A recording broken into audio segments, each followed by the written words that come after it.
వేదికను అలంకరించిన పెద్దలకి, ఈ కార్యక్రమం ఏర్పాటు చేసిన డాక్టర్ హరిప్రసాద్ గారికి, కిరణ్ రావు గారికి, పార్టీ పెద్దలకి, భారతీయ జనతా పార్టీలో ఉన్న పెద్ద నాయకులందరికీ కూడా నేను మనస్ఫూర్తిగా నమస్కారాలు తెలుపుకుంటున్నాను.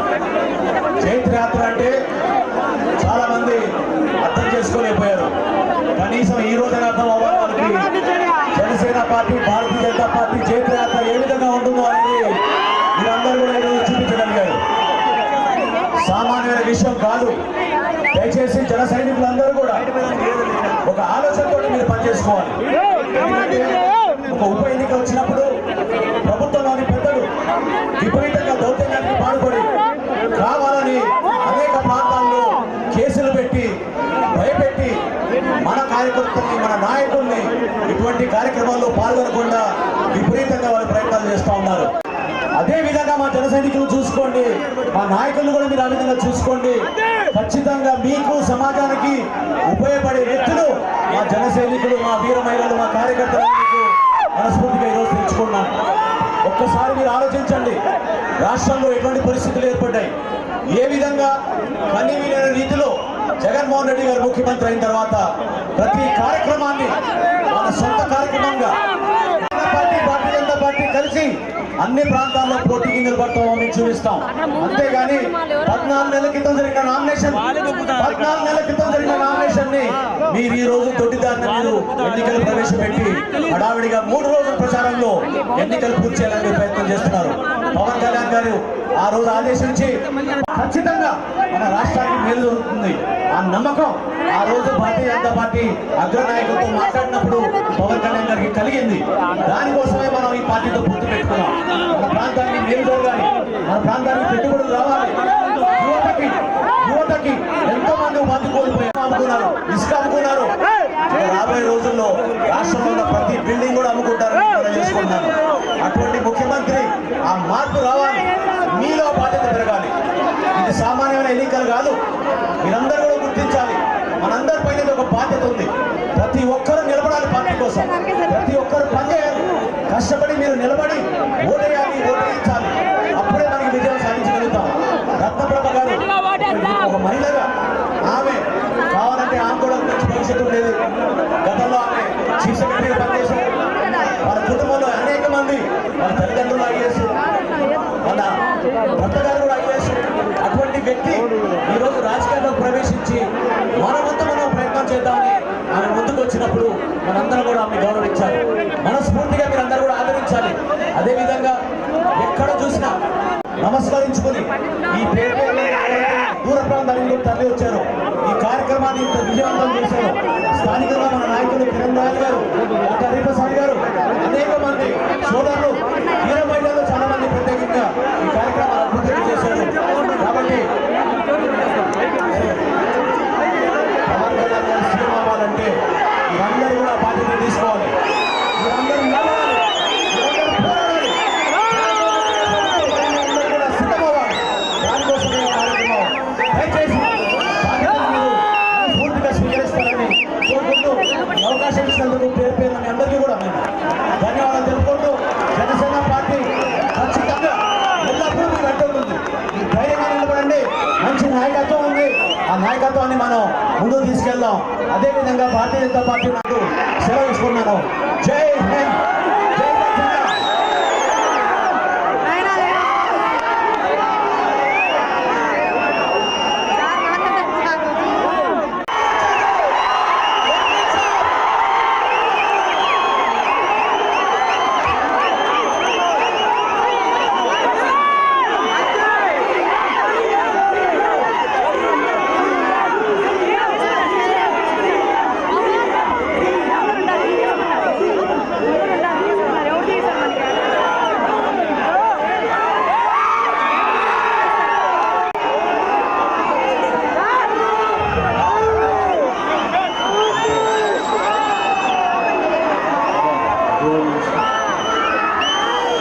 చాలా ప్రేమతో జిల్లా నలుమూల నుంచి వచ్చిన ఆడపడుచులకి, జన సైనికులకి, ముందుగా పేరు పేరున మీ అందరికీ హృదయపూర్వక నమస్కారాలు తెలియజేసుకుని మీ స్వాగతం. జన సైనికులు లేనిదే, జన సైనికులు లేనిదే వీర మహిళలు లేనిదే జనసేన లేదు పవన్ కళ్యాణ్ గారు. శ్రీ సోమవీరాజు గారికి, ఆంధ్రప్రదేశ్ ఇన్ఛార్జ్ శ్రీ సునీల్ దేవదర్ గారికి, ఎమ్మెల్సీ మాధవ్ గారికి, విష్ణువర్ధన్ రెడ్డి గారికి,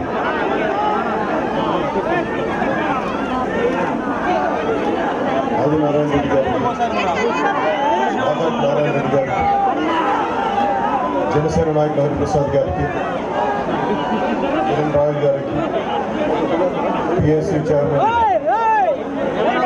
అదల మనోహర్ గారికి, జన సైనికుల తరఫున, ఆడపడుచుల తరఫున, మా నాయకులందరి తరఫున వారి కుటుంబానికి ప్రగాఢ సానుభూతిని తెలియజేస్తున్నాను. ఈ మరణం ఎలాంటి లోటు ఉంటుందో నాకు తెలుసు. కానీ ప్రజాస్వామ్యంలో ఎన్నికలు జరిగినప్పుడు పోటీ చేయాలని పరిస్థితి ఉంది కాబట్టి ఖచ్చితంగా పోటీ చేస్తున్నాం. కాబట్టి దాంట్లో భాగంగా కూడా చనిపోయిన వైసీపీ ఎంపీ అభ్యర్థికి వారి కుటుంబ సభ్యులకి మనస్ఫూర్తిగా సంతాపాన్ని తెలియజేస్తున్న పరిస్థితి.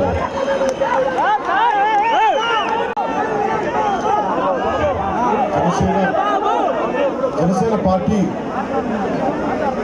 ఆవిర్భావానికి ముఖ్య కారణం ఇదిగా కాకముందు ఇదే తిరుపతిలో బాలాజీ నగర్లో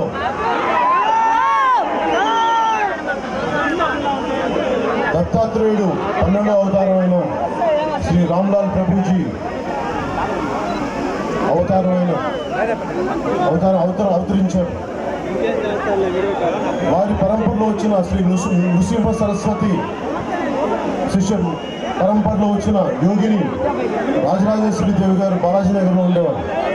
అక్కడ నేను యోగ విద్యలు యోగాభ్యాసం నేర్చుకునేవాడిని సినిమాలోకి రాకముందు. ఇది ఎందుకు చెప్తున్నానంటే జీవితం పట్ల నాకు ఏ కోరికలు లేనివాడిని, సినిమా నటుడు అవ్వాలని కోరిక లేనివాడిని, రాజకీయాలకు రావాలి అన్న ఆలోచన లేనివాడిని. కానీ చదువుకున్నాను సెయింట్ జోసెఫ్ క్రిస్టియన్ మిషనరీ స్కూల్లో. నాకు అణువున దేశభక్తి నింపింది నా పిల్లల్లో ఆ మిషనరీ స్కూల్. ఎందుకు చెప్తున్నానంటే చరిత్ర చదువుకుంటున్నప్పుడు ఎన్ని ప్రాణత్యాగాలు జరిగినాయి, ఎంతమంది ప్రాణాలు కోల్పోయారు, ఎంతమంది జీవితాలను పణంగా పెట్టారు. వారి జీవితాలను పణంగా పెట్టి మనకు వచ్చిన స్వాతంత్రం ఇది.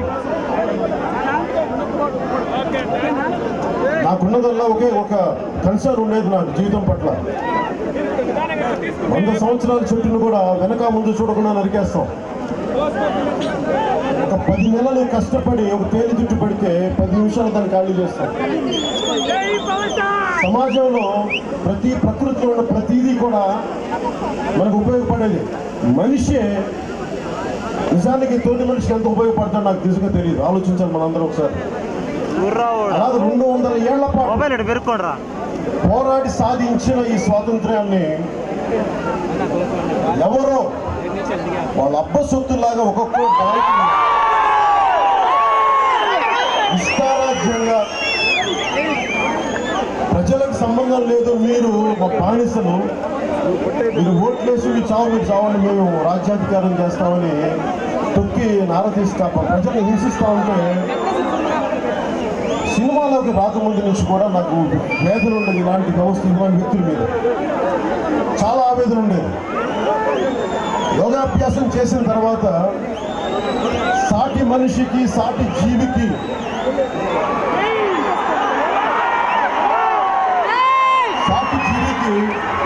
ఉపయోగపడని జీవితం తేలికనుకునేవాడు. భాగంగా చాలా చదివి, చరిత్ర చదివి, సామాజిక శాస్త్రం చదివి అధ్యయనంలో ఉన్న నాకు నటుడిగా అయిన తర్వాత నాకు అనిపించిన సినిమాలో డైలాగులు చెప్పడం చాలా తేలిక. అన్యాయాన్ని ఎదిరించడానికి నీ జీవితంలో వచ్చి ఒక అడుగు ముందుకెళ్ళి చాలా కష్టం, చాలా దుర్లభం. ఆ ధైర్యం ఎందుకు నేను చేశానంటే ఇంతసేపు దేశం నాకేమిచ్చింది, సమాజం నాకేమిచ్చింది, నాకేమిచ్చిందని అడుగుతాను. కానీ నేను దేశానికి ఏమిచ్చాను, నా సమాజానికి ఏమిచ్చాను మనం అడగం. నేను అందరిలాగా మాట్లాడదలుచుకోలే. కోర్టులో ట్యాక్సులు కడతాను నేను, కోట్లు సంపాదిస్తాను, కోట్లు ట్యాక్స్ కడతాను, జనాలకు ఇస్తాను. ప్రజల సొమ్ముని కాజేసే వ్యక్తిని కాదు నేను. కాంట్రాక్టులు తీసుకొని కాంట్రాక్టు డబ్బులు కాజేసే వ్యక్తిని కాదు నేను. ఆ కోట్లు దాన్ని ఇచ్చే వ్యక్తిని. ఇది నాకు మన ధర్మాన్ని, భారతదేశపు ధర్మాన్ని అర్థం చేసుకున్న వాడిని కాబట్టి నేను చేయగలను. కానీ ఎవరో ఎక్కడో కూర్చొని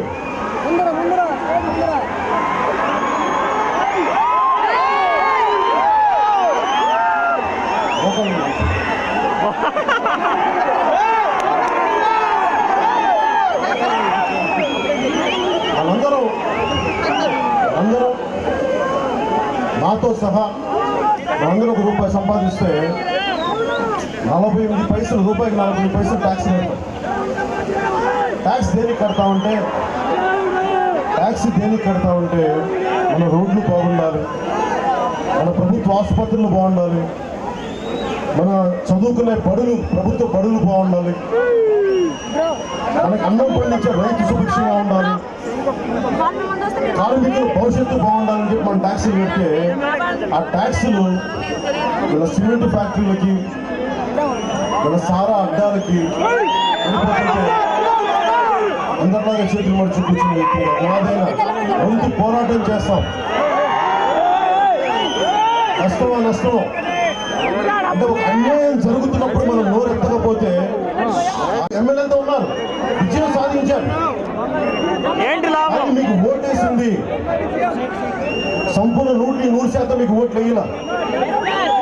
100% మంది ట్యాక్సులు కడితే అందరి దగ్గర డబ్బులు తీసుకొని మీకు ఎవరైతే కావాలో మీ వరకు మీరు డబ్బులు పంచు, అందరి సొమ్ముని వాళ్ళ ఖజానాలోకి వెళ్తే ఆ డబ్బులు అందరికి పంచుతా ఉన్నారు. అది వాళ్ళ బలం. మనం ఇచ్చాం బలం వైసీపీకి, మనందరం కలిస్తే వైసీపీకి బలం ఇచ్చాం. అది మనం మర్చిపోవద్దు. ఎంతకాలం భయపడతాం ఎవరికైనా, ఏ గుండాకైనా సరే, ఎవరికైనా సరే. పులివెందుల అనగానే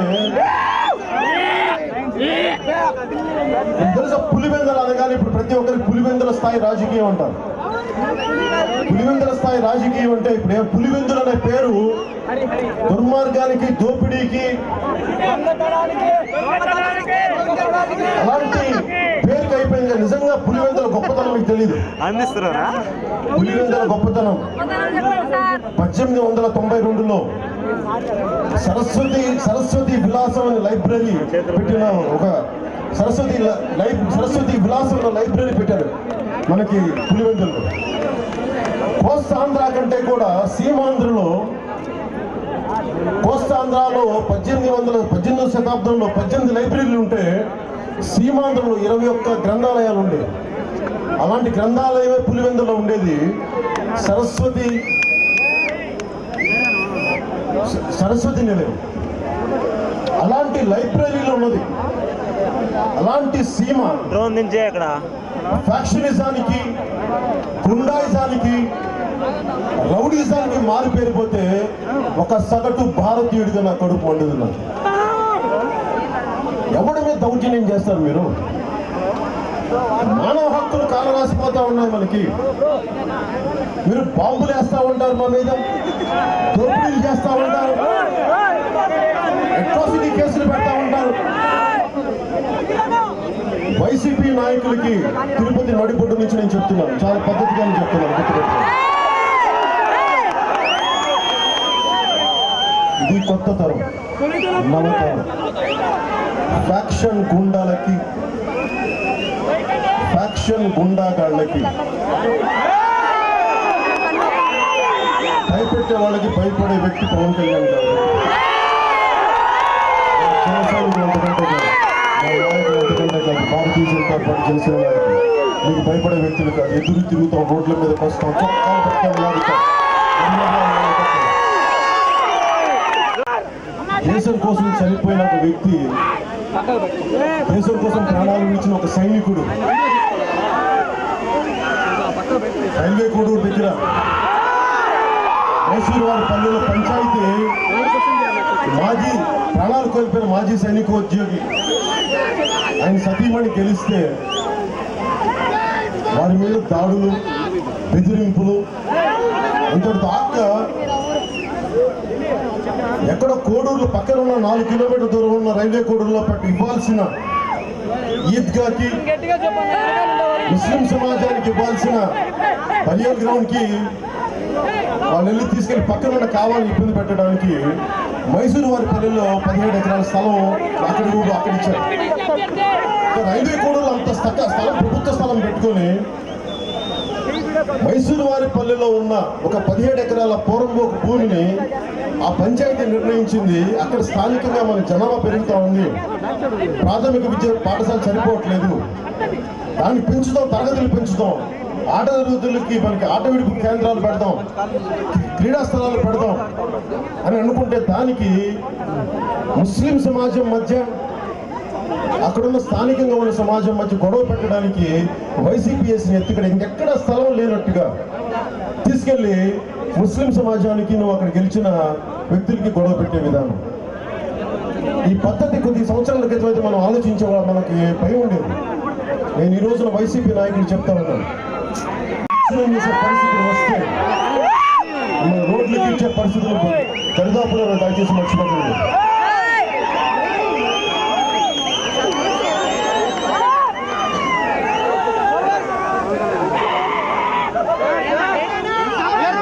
లా అండ్ ఆర్డర్ ఎంత దిగజారిపోయింది అనడానికి ప్రతి ఎమ్మెల్యే గుండాలా మాట్లాడతాడు. ప్రతి ఎమ్మెల్యే, ప్రతి వైసీపీ ఎమ్మెల్యే గుండాలాగా మాట్లాడతాడు. మీరు ఎమ్మెల్యేలా గుండాలా? మీరు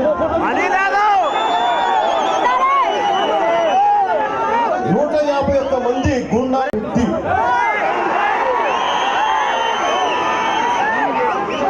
చాలా ఆలోచించి రాజకీయాల్లోకి వచ్చిన వ్యక్తి మర్చిపోదు.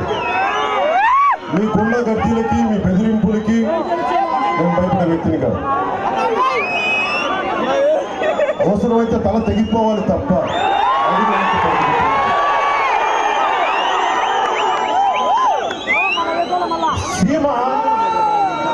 సీమాంధ్ర గొప్పతనం 21 లైబ్రరీలు ఉన్న సీమాంధ్ర ఒకప్పుడు 18వ శతాబ్దంలో చదువుల తల్లిది, సరస్వతి నేల ఇది, అన్నమాచార్యుడు పుట్టిన నేల, తిరిగిన నేల ఇది, వేమారెడ్డి వేమలగా పుట్టిన నేల ఇది,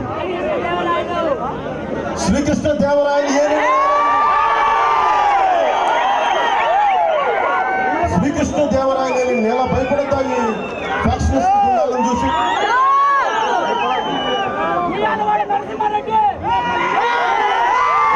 విజయవాడ నరసింహారెడ్డి ఒక్కొక్కరు అన్యాయాన్ని ఎదిరించిన వాళ్ళు, వీళ్ళెవరికి భయపడాల?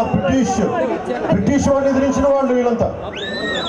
ఈ రోజున ఇంతమంది యువత ఉన్నారు, మీరు ఇంతమంది యువత రోడ్ల మీదకి వస్తే అనంతపురంలో కానీ, రాజంపేటలో కానీ, కడపలో కానీ, ఏ మూలకెళ్ళినా, పాలమూరు, పుంగులూరు, మదనపల్లి, ఏ మూలకెళ్ళినా సీమలో యువత రోడ్ల మీదకి వచ్చి ఆవేదన వ్యక్తం పరుస్తూ ఉంటారు. ఎలక్షన్ వచ్చినప్పటికీ మీరు ఎందుకు భయపడుతున్నారు? ఎందుకు భయపడుతున్నారు? ఎందుకు భయం మీకు? చచ్చిపోయిందా మీరు? చచ్చిపోయిందా మీరు? ఒక్క ఎమ్మెల్యే పిలిస్తే భయపడిపోతారా మీరు? అరే ఆత్మగౌరవం లేని పక్షులే బతుకు మనవి.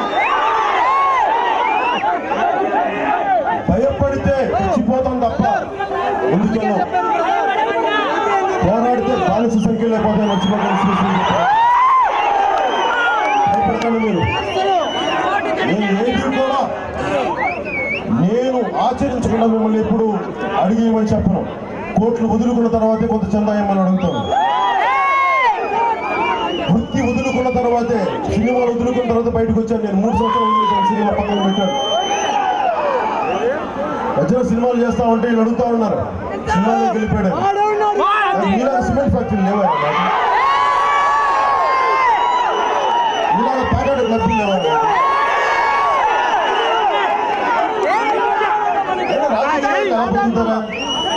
అసలు మనం ఆలోచించే ఎప్పుడన్నా రాజకీయ నాయకులకి డబ్బులు ఎక్కడి నుంచి వస్తాయో ఏమన్నా ఆలోచించాం?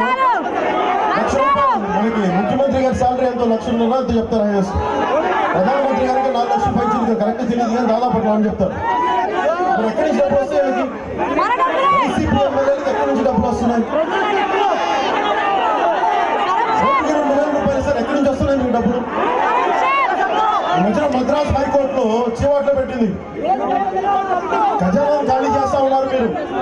20 ప్రశ్నలు సంధించింది రాజకీయ నాయకులందరికీ. అంటే 2,000 కోట్లు ఖర్చు పెట్టండి, 3,000 కోట్లు, 10,000 కోట్లు ఖర్చు పెడితే ఎక్కడి నుంచి వస్తున్నాయి డబ్బులు? ఎవడబ్బు సొమ్మది మీ మీరు పెడతారు? ఎక్కడి నుంచి వస్తున్నాయి డబ్బులన్నీ? నన్ను కూడా వెళ్ళి సినిమాలని మనసు నలుగురు అడ్డదారు నొక్కమంటారా? నన్ను విమర్శించారా? అరే రాగి సంకటి తిని బతుకుతాం తప్ప మన దగ్గర చచ్చిపోన్నాం.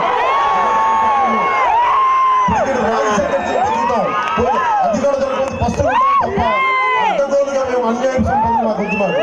రాజకీయం కూడా మీకు చిన్న స్థాయి నుంచి ఒక చిన్నపాటి దుకాణంలో పనిచేస్తూ దేశ ప్రధానమంత్రి అయిన నరేంద్ర మోదీ గారు అలాంటి వ్యక్తి తెలంగాణ రాష్ట్ర దేశానికి సరిగ్గా 7 సంవత్సరాల క్రితం ఇదే తిరుపతిలో ఆ రోజు సోమవీరాజు గారు మిగతా నాయకులు కూడా ఉన్నారు. ఆ రోజున రాష్ట్ర విభజన అన్ని అడ్డగోలుగా జరిగినప్పుడు, ఆంధ్రప్రదేశ్ అన్యాయం జరిగినప్పుడు ఆ రోజున ఒకటే కోరుకున్నాం, జాతీయ నాయకత్వం మారాలి, కాంగ్రెస్ వల్ల మనం నష్టపోయేది కాంగ్రెస్ ఉండకూడదు అని మనందరం సంకల్పిస్తే ఈ రోజున మా ప్రధానమంత్రి గారు నరేంద్ర మోదీ గారు వచ్చినారు. ఈ రోజున ఇదే తిరుపతి నుంచి ఒక సంకల్పం ఇద్దాం అందరం. వచ్చే సంవత్సరాల్లో ఆంధ్రప్రదేశ్ దశ దిశ మారాలని కోరుకుందాం మనం. దశ దిశ ఏంటి?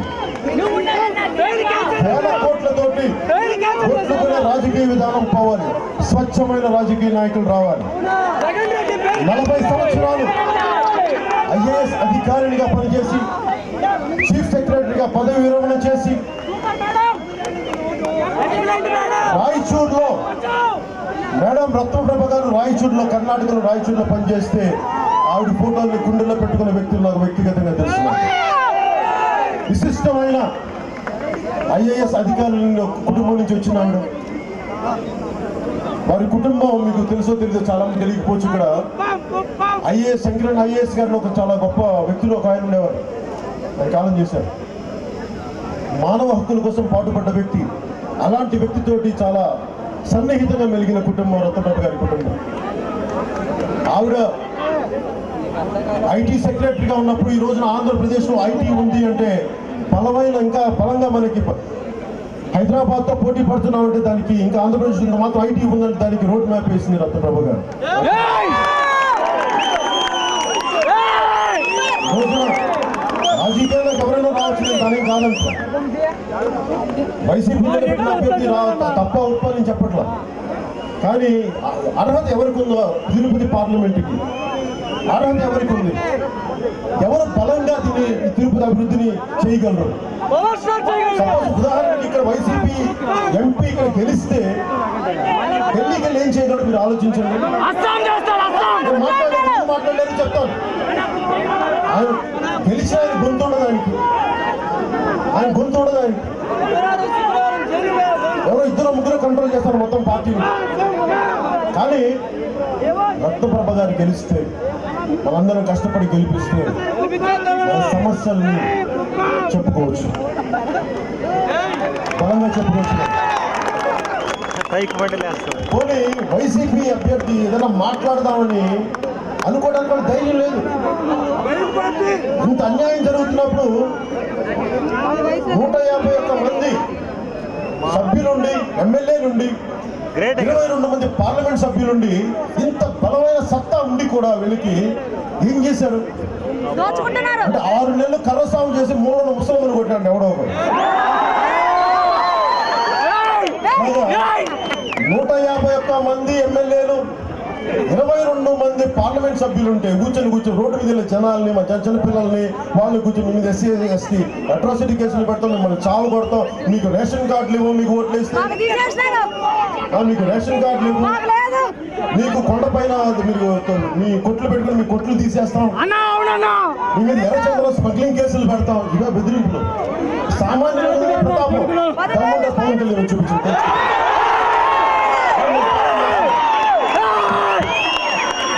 వైసీపీ నాయకులు నేను ఛాలెంజ్ చేస్తాను, నా మీద రండి, మీరు గొడవ అవుతారండి.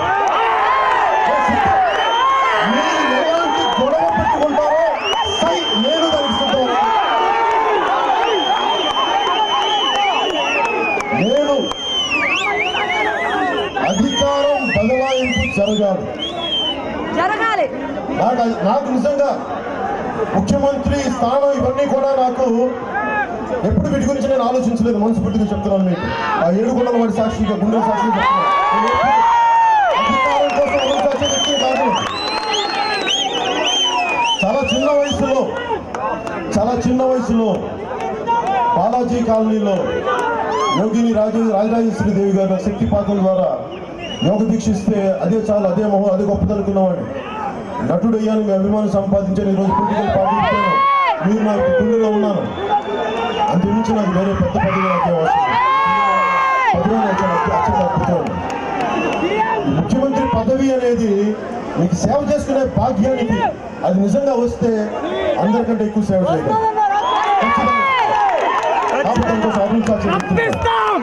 వచ్చిందా సంతోషం, రాలేదా సంతోషం, కానీ నేను మటుకు మీకోసం నా కడశ్వాస వరకు నేను మీకోసం పనిచేస్తాను.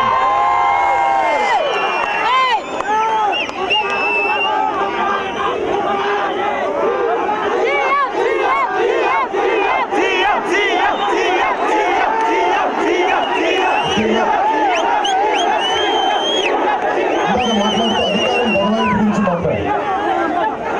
నేను సినిమాలోకి రాకముందు నుంచి మీ అందరికీ తెలుసు, హైదరాబాద్లో ఉండేటప్పుడు కూడా ఏ వర్గాలైతే అధికారానికి ఉండే బ్రాహ్మణ సమాజం, వైశ్యులు, అనేక మిగతా అగ్రకులాలన్నింటిలో పేదలు, వీళ్ళందరికీ వాళ్ళ సామాన్యులు వారికి కుందవ్వాలనుకునేవాళ్ళు. మీరు చూస్తే నేను ఏ రోజు కూడా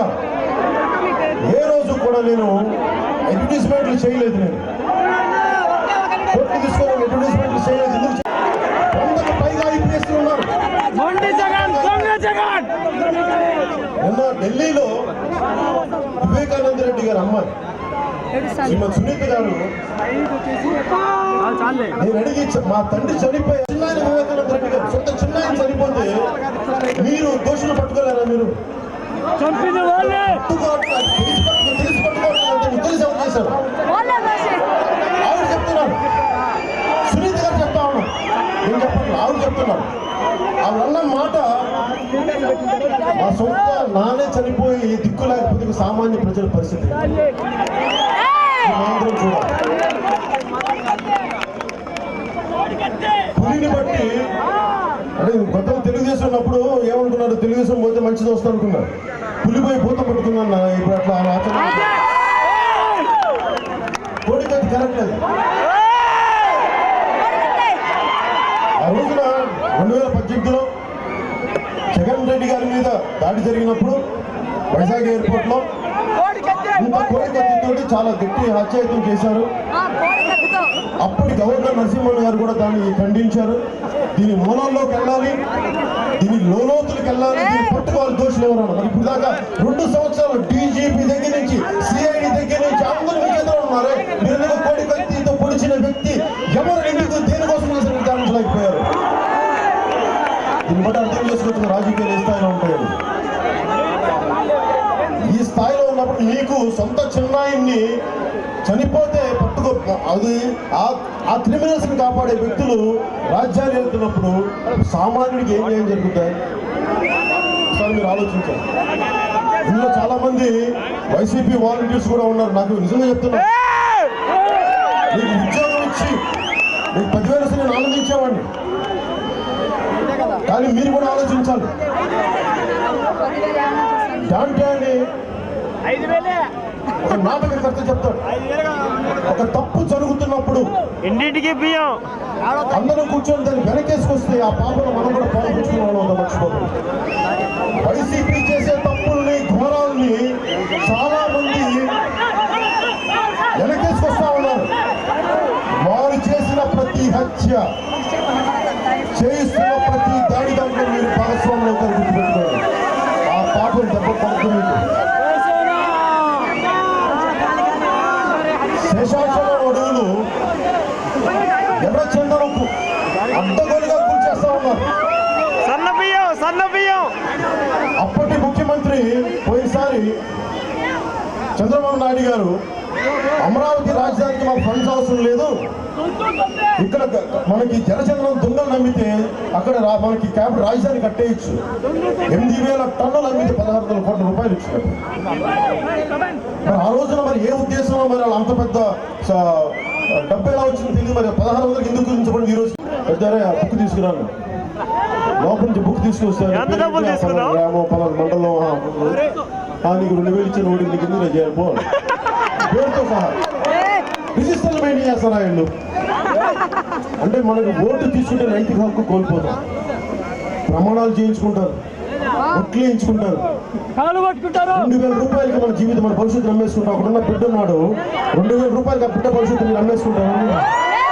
నాకు ఎప్పుడు బలం వచ్చిందంటే నేను ఒక ఆశయానికి నిలబడి 2019 ఎన్నికల్లో ఓడిపోతే నేను సమాజం కోసం నిలబడగాను, చేయగలను. అంబేద్కర్ స్ఫూర్తి నాకు. ఆయన ఓడిపోయాడు, అంబేద్కర్ ఓడిపోయిన దేశం కోసం నిలబడ్డాడు మహానుభావుడు. ఆయన నాకు స్ఫూర్తి. నారాయణ గురు, పూలే, సాహు మహారాజ్,